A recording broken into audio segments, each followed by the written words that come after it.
अनपढ़ माँ।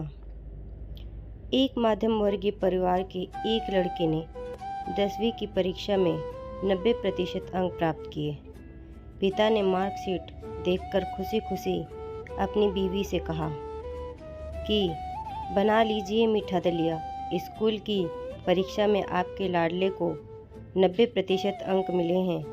माँ किचन से दौड़ती हुई आई और खुशी खुशी बोली, मुझे भी दिखाइए, मुझे भी मेरे लाल का रिजल्ट देखना है। उसी बीच लड़का फटाक से बोला, बाबा उसे रिजल्ट कहाँ दिखा रहे हैं?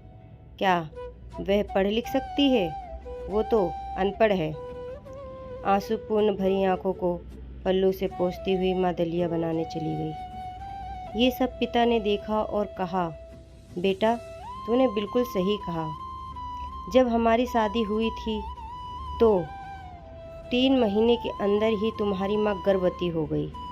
मैंने सोचा शादी के बाद ही कहीं घूमने नहीं गए, एक दूसरे को ठीक से समझे भी नहीं, चलो इस बार अबॉर्शन करवाकर आगे चांस लेते हैं। लेकिन तुम्हारी माँ ने जोर देकर कहा, नहीं, घूमना फिरना और आपस में समझना यह सब कुछ बाद में, फिर तेरा जन्म हुआ। वो अनपढ़ थी ना, जब तू गर्भ में था तो उसे दूध बिल्कुल पसंद नहीं था। उसने तुझे स्वस्थ बनाने के लिए हर दिन 9 महीने तक दूध पिया, क्योंकि वो अनपढ़ थी ना। तुझे सुबह 7 बजे स्कूल जाना रहता था, इसलिए सुबह 5 बजे उठकर तेरा मनपसंद नाश्ता और डिब्बा बनाती थी, क्योंकि वो अनपढ़ थी ना। जब तुम रात में पढ़ते पढ़ते सो जाते थे तो वह आकर तुम्हारी कॉपी और किताब बस्ते में भरकर तुम्हें बिस्तर पर सुलाती थी और उसके बाद ही सोती थी, और रात में बार बार जागकर तुम्हें ओढ़नी से ढकती थी, क्योंकि वो अनपढ़ थी ना।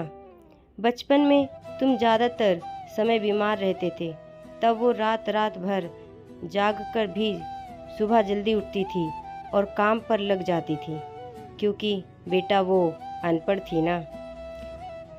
तुम्हारे लिए ब्रांडेड कपड़े लाने के लिए मेरे पीछे पड़ती थी और कुछ सालों तक एक ही साड़ी पर रहती थी, क्योंकि वो अनपढ़ थी ना।